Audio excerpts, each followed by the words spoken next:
The early November wind cut across the Wyoming plains like a dull blade, carrying the scent of frost and dried prairie grass. Alden Mercer stood on his front porch, a steaming mug of coffee warming his calloused hands as the first light of dawn painted the horizon in shades of amber and pale grey. At 53, he'd spent 30 years working this land, and he knew its rhythms like he knew the lines on his own face. The sound reached him before the sight did, a desperate, uneven rhythm of hooves against frozen earth. Alden squinted toward the western pasture gate and felt his chest tighten. A horse stood there, its dark coat slick with sweat despite the cold, favoring its left foreleg. The animal's head bobbed with each labored breath, and even from a distance Alden could see the tremor running through its body. "What in God's name?" he muttered, setting down his mug and grabbing his work jacket from the hook. As he approached, the horse didn't bolt. Instead, it fixed its dark eyes on him with an intensity that made him pause. The animal was a bay gelding, well-muscled but thin, as if it hadn't eaten properly in weeks. A crude makeshift halter hung loosely around its muzzle, frayed rope trailing in the dirt. Blood matted the hair above its left knee, the wound fresh enough to still glisten. "Easy now," Alden said softly, extending his hand. "Let's take a look at you." The horse allowed him to approach, but when Alden reached for the lead rope, the animal suddenly wheeled around and limped several yards back toward the open fields, then stopped.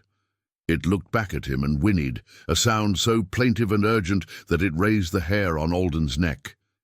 "You want me to follow you?" Alden asked, feeling foolish for talking to a horse as if it could understand. But the gelding took several more limping steps away, stopped again, and turned its head back toward him. Alden glanced back at his house, then at the horizon where the sun was now fully breaking. His wife Elowen wouldn't be up for another hour, and his ranch hand Carter wasn't due until 8. Every instinct told him this was strange, wrong somehow. Horses didn't behave this way. They didn't seek out humans with such deliberate purpose. But something in the animal's eyes, a desperate intelligence, made him grab his medical kit from the barn and follow. The gelding maintained a steady but painful pace, limping through the dormant pastures toward the edge of Alden's property. The wind picked up, carrying the promise of snow, and Alden pulled his collar tighter against his neck. His boots crunched through the frost-hardened grass as he kept his eyes on the horse's dark silhouette moving ahead. They passed the northern grazing fields, where Alden's cattle cluster had gathered near the water trough, their breath forming small clouds in the cold air. The horse never deviated from its path, moving with a determination that seemed almost human. Alden's unease grew with each step. "Where are you taking me, boy?" he called out, but the horse only flicked its ears back in acknowledgement and continued forward. 20 minutes into the walk, they crossed onto what used to be the old Patterson property, land that had been abandoned for nearly 15 years after the family moved to Colorado. Alden had purchased it 5 years ago, mainly for the grazing rights, but he rarely ventured to this section. The fencing was deteriorated, the soil had gone wild, and somewhere beyond the overgrown tree line stood the remnants of the Pattersons' original homestead. A collapsed farmhouse, and a large barn that Alden had always meant to demolish, but never got around to. The horse was leading him straight toward it. As they crested a small rise, the barn came into view, a massive structure of weathered grey wood, its roof partially collapsed on the eastern side, walls covered in creeping vines that had turned brown with the season. The large sliding door hung crooked on rusted runners, creating a gap just wide enough for a person to slip through. The horse stopped 30 feet from the entrance, its sides heaving, sweat foaming at its shoulders despite the freezing temperature. It wouldn't go any closer. Instead, it stamped its good hoof and whinnied again, that same urgent, almost pleading sound. Alden felt ice forming in his gut that had nothing to do with the weather. Something was very wrong here. The horse's behavior, the isolated location, the abandoned barn. His mind raced through possibilities: squatters, drug operation. His hand instinctively went to his phone, but out here the signal was non-existent. "Stay here," he told the horse, though it clearly had no intention of moving closer. Alden approached the barn slowly, his breath forming white clouds that dissipated in the wind. The wood creaked and groaned, and somewhere inside he heard the flutter of wings, pigeons or starlings that had made the structure their home. The gap in the door was dark, revealing nothing of the interior. He pulled the door wider, the metal runners shrieking in protest. Pale morning light spilled into the cavernous space, illuminating dust motes that danced in the air and revealing the skeletal remains of old farm equipment. A rusted plough, broken baling wire, scattered tools long since claimed by corrosion. And then he saw the signs, fresh footprints in the thick dust on the floor, small, barefoot prints that led deeper into the barn. Alden's pulse quickened. Near the collapsed wall, he spotted a makeshift shelter constructed from old hay bales and rotted wooden planks. A dirty blanket lay crumpled in one corner, and beside it several empty tin cans that had contained food, the labels too faded to read, but the lids pried open with desperate hands. "Hello," Alden called out, his voice echoing in the vast space. "I'm not here to hurt you. I'm the owner of this land." Silence answered him, broken only by the wind whistling through cracks in the walls. But then a sound so faint he almost missed it, a sharp intake of breath from somewhere in the darker recesses of the barn. Alden moved slowly, carefully, his eyes adjusting to the dimness. In the far corner behind an overturned feed trough he saw movement, a figure pressed against the wall, trying to make itself invisible in the shadows. "I know you're there," Alden said gently, stopping where he stood. "I'm not going to come any closer unless you want me to, but I need to know if you're hurt." A long moment passed. Then a voice, young, female, trembling with cold and fear. "Please don't. I'll leave. I'll go. Just don't call them." Alden felt his heart clench. "I'm not calling anyone yet, but you sound like you're freezing. Are you hurt?" Another silence. Then, "I'm okay.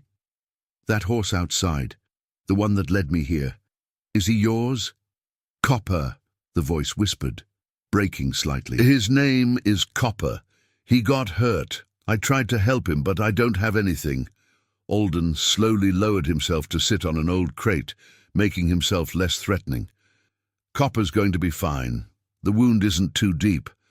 But he came to find me because he was worried about you, wasn't he? Smart horse." A pause.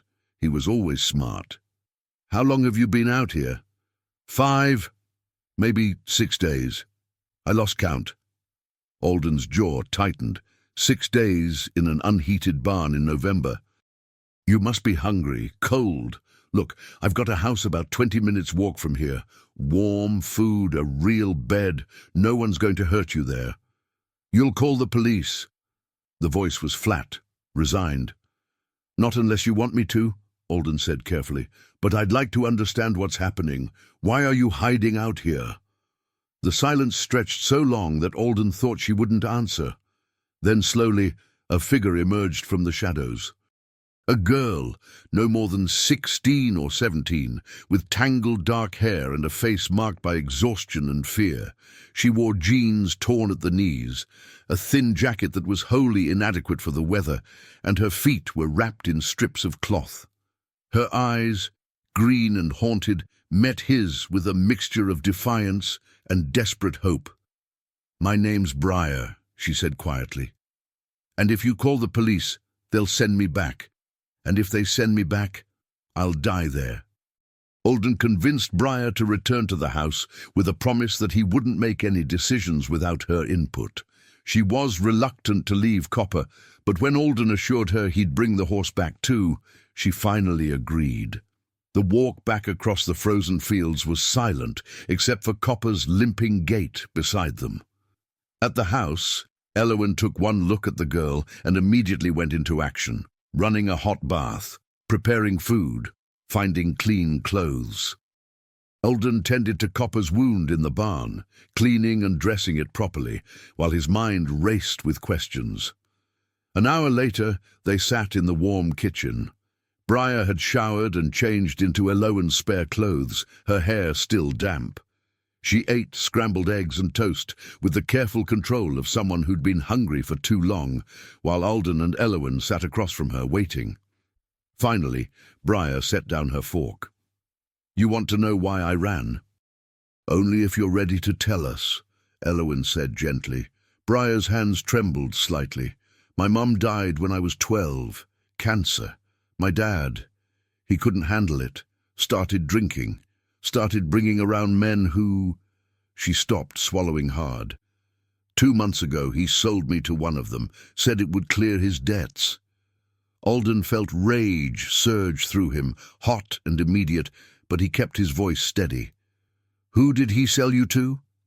"Man named Weston, lives about 60 miles south of here. He calls it a ranch, but that's not what it is. There were 6 other girls there, some my age, some younger." Her voice broke. "Weston has connections. Sheriff's Department, social services. He told us every day that if we ran, they'd find us and bring us back, that no one would believe us." Eloan reached across the table, covering Briar's hand with her own. "How did you get away?"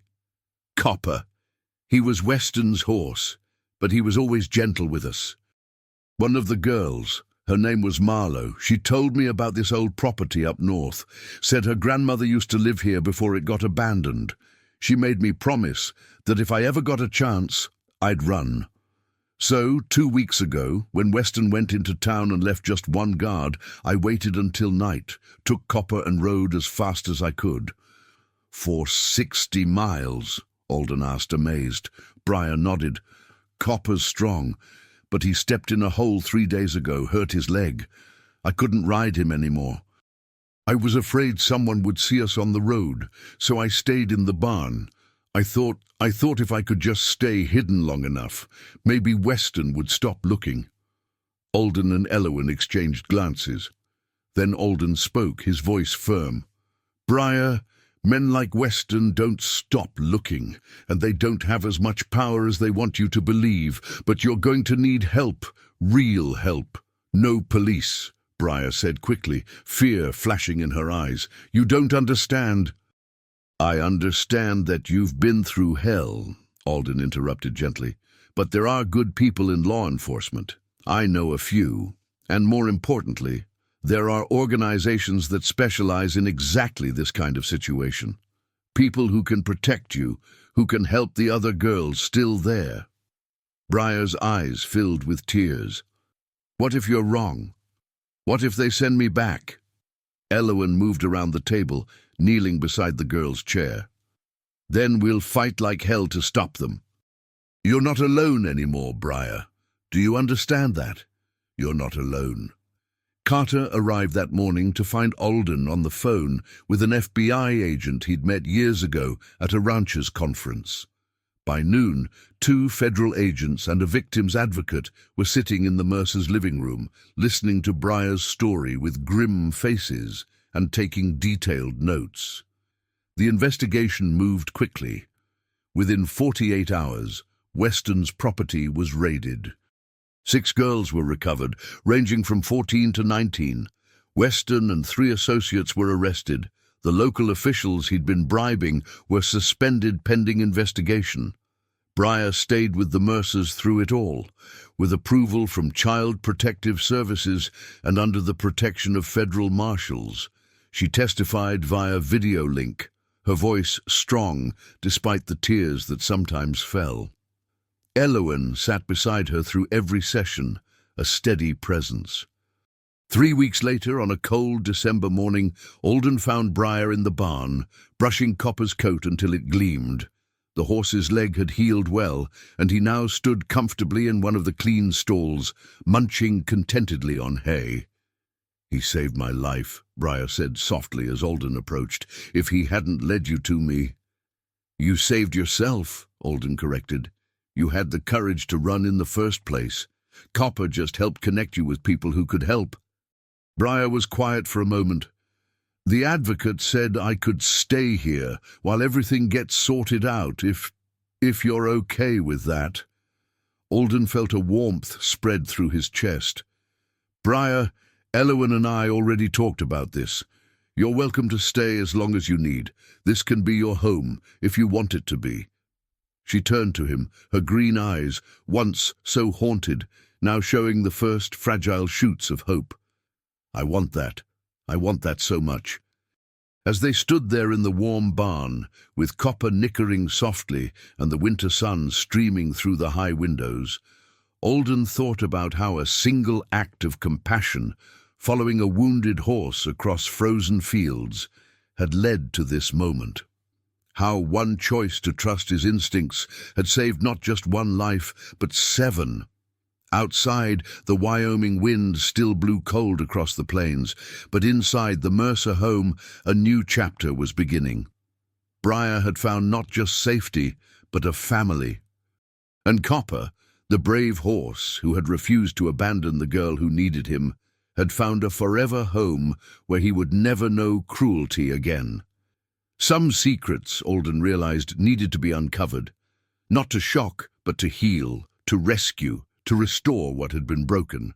And sometimes the most unexpected guides lead us exactly where we need to be.